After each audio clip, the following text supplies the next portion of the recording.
Salut à tous les amis sérivores et cinéphiles. Le mois de juin a été très chargé, que ce soit au Cinoche ou sur vos écrans, notamment avec The Boys ou encore House of the Dragon. Le mois de juillet s'annonce un peu plus calme, même si nous avons quelques éléments à surveiller tout de même. Avant de voir ça, j'aimerais prendre le temps pour vous remercier, vous les nouveaux abonnés de la chaîne, qui grandit grâce à vous. Allez, on attaque sans plus tarder avec les sorties cinéma de ce mois de juillet 2024. Dès le début du mois, nous avons un film que je ne vais pas rater. La première partie de Horizon, une saga américaine, le film de Kevin Costner. Certains d'entre vous le savent sûrement, je suis passionné par les États-Unis et l'Ouest américain, alors je vais rater sous aucun prétexte ce film qui retracera l'expansion vers l'Ouest des colons américains avant la guerre de sécession avec d'innombrables embûches, quelles que soient leurs origines, qu'elles soient naturelles ou humaines. J'espère que le film sera rythmé parce que c'est une première partie et il dure tout de même 3 heures. La deuxième partie, quand elle sortira en septembre, elle durera quasiment aussi longtemps. On verra, mais j'en attends beaucoup. Nous sommes les gardiens de l'un des derniers grands espaces, vous et moi. Ça a l'air d'un endroit prometteur. Peut-être même un endroit où je me vois vivre. Installez-vous au bord de la rivière et vous verrez ce que ces hommes et ces femmes voient là-bas. La même chose qui nous a poussés à traverser l'océan pour peupler ce pays. L'espoir. Lieutenant, vous n'avez plus de raison de rester ici. Et pourtant, vous voilà.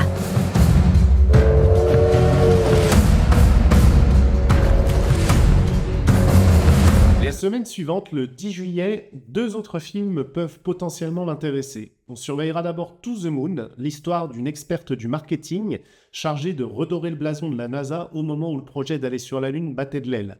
On y suivra notamment la réalisation d'un faux alunissage visiblement, donc j'ai hâte de voir le propos qu'on peut en tirer, notamment sur les fake news. On y retrouvera Channing Tatum et surtout Scarlett Johansson, donc rien que pour ça, ça pourrait valoir le coup d'œil. Attention, prêt pour le lancement ? Si tu diffuses la version factice, alors tous les sacrifices qu'on a pu faire n'auront servi à rien. Vous n'en seriez jamais arrivé là sans moi. 4, 3, 2,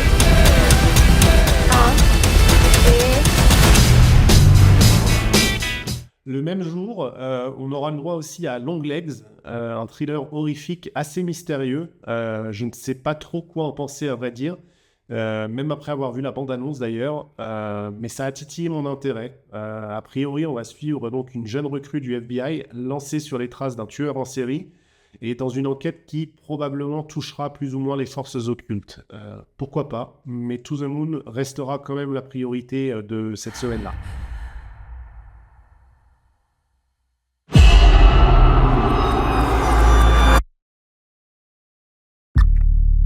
Ça fait pas peur d'être au FBI quand on est une femme? Si. Étudiez ça attentivement. Il y avait une lettre près du corps, signée d'un seul mot.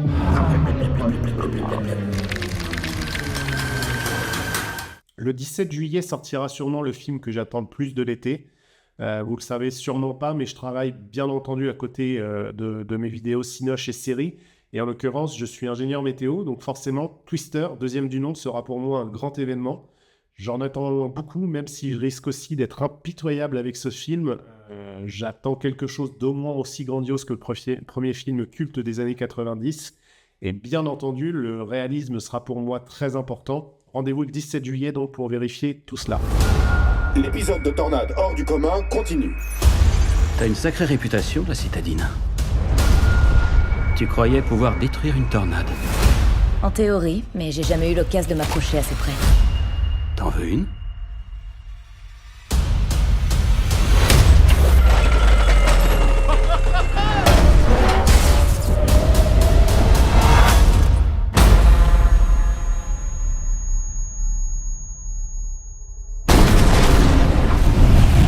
c'est des jumelles ! Des jumelles ! Elles sont en train de fusionner. Rien d'autre donc pour ce 17 juillet. Passons donc au 24 juillet maintenant avec l'autre gros morceau qui est probablement l'un des films les plus attendus de l'année, Deadpool et Wolverine. Je serai bien entendu au rendez-vous pour le retour de Hugh Jackman en Wolverine, et dans le cadre d'un film Deadpool, pour moi, ça me met plutôt en joie. J'ai hâte de voir ça, même si, bon, je fais pas entièrement confiance à Marvel pour ses films les plus récents. On verra si ça tient la route, notamment côté scénario et réalisation. J'ai quelques doutes, comme je l'ai dit, mais si je me trompe pas, c'est le seul film du MCU cette année, donc le foirage est absolument interdit pour eux, donc on verra bien ce que ça donne. Je te l'ai dit, on veut pas de toi ici. Et on veut de toi nulle part. Alors casse-toi de mon bar. Serre-moi un dernier verre et j'y vais. Salut mon poussin. Fais-moi plaisir et viens avec moi tout de suite. Désolé, ma belle, je suis pas intéressé. Ok, tic-tac, je suis un peu pressé par le temps, alors allez hop, on y va. Oh, t'as la griffe qui bande mou. C'est assez fréquent chez les Wolverines de plus de 40 ans. Fous-moi la paix. Si tu veux pas d'un deuxième trou du cul au milieu du front, t'as intérêt à me suivre. Enfin, pour la dernière journée du mois, le 31 juillet, sortira le dernier épisode de Largo Winch, le prix de l'argent. J'ai jamais regardé le Largo Winch, ça m'intéresse pas spécialement et je pense pas commencer à l'occasion de ce film. Mais j'imagine que le film est un peu attendu au moins par les fans, donc je le signale ici, même si pour moi ce sera niette. Signalons aussi que du côté des plateformes, on aura la sortie du flic de Beverly Hills 4, toujours avec Eddie Murphy, le 3 juillet sur Netflix. Bon, je pense pas regarder ça hein, pour ma part, je suis même pas sûr d'avoir déjà vu les premiers. Si, peut-être le premier justement, mais en tout cas ça m'a pas marqué et c'est pas trop ma came, donc ce sera sans moi. Alors côté série, le programme est nettement moins fourni qu'en juin concernant les nouveautés ou les retours de séries, mais notons que la diffusion de certaines des séries commencées en juin sera bien entendu toujours d'actualité. Je pense notamment à The Acolyte sur Disney+, pas top hein, d'ailleurs, The Boys sur Amazon Prime, un peu moins bien que les précédentes saisons, et House of the Dragon sur Max, dont je n'ai vu qu'un épisode pour le moment, mais qui pour le coup assure vraiment. Sinon, aux États-Unis, donc, on aura le 17 juillet Those About to Die, une série Peplum sur les gladiateurs durant l'Empire romain. J'adore les séries historiques, je vais adorer Rome par exemple, donc je serai évidemment partant, d'autant plus que c'est avec Anthony Hopkins tout de même, et Iwan Rheon, le sadique de Game of Thrones, donc ouais, ça me dit plutôt.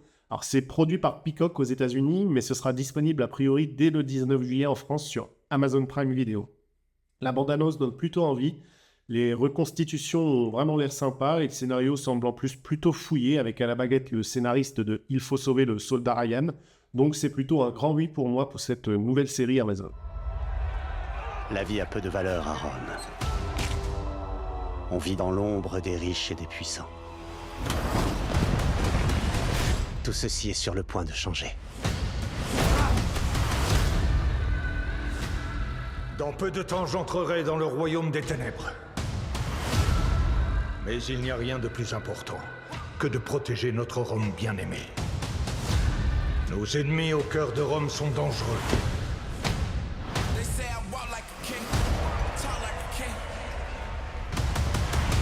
Le 19 juillet, une autre série potentiellement intéressante sortira, cette fois sur Apple TV+. Ça s'appelle La Voix du Lac avec Nathalie Portman. Il s'agit de l'adaptation d'un roman où l'on suit dans les années 60 la vie de deux femmes chamboulées par la disparition mystérieuse d'une jeune fille. Je n'aurais pas nécessairement porté attention à cette série habituellement, mais c'est sur Apple TV qui fait de très bonnes séries, et en plus c'est avec Nathalie Portman, donc je dis vraiment pas non. C'est moi qui ai trouvé Tessie dans le lac. Je refuse de n'être qu'une épouse. Tu n'as jamais voulu faire autre chose. J'ai jamais essayé de faire autre chose. Tu t'es jamais demandé pourquoi. Tes rêves d'écriture t'avaient gâché la vie. Désormais, tu voulais la réécrire grâce à ces mêmes rêves. Mais quel besoin avais-tu de mêler mon cadavre à tout ça? Ce mois de juillet sera donc, comme à l'habitude, surtout intéressant au cinéma, avec les habituels, évidemment, blockbusters de l'été. Vu que les sorties sont assez peu nombreuses, je devrais arriver à couvrir une bonne partie des films dont je vous ai parlé, en tout cas ceux qui m'intéressent. En attendant ces critiques, n'hésitez pas à me dire en commentaire ce qui vous tente le plus dans toutes ces nouveautés, que ce soit série ou cinéma. Et puis en attendant, je vous donne rendez-vous pour de nouvelles analyses et je vous laisse aussi surtout profiter de vos séries et de vos cinémas. Et n'oubliez pas le petit pouce bleu si ça vous a plu, bien entendu, ça m'aide énormément. Et abonnez-vous aussi. Allez, à la prochaine!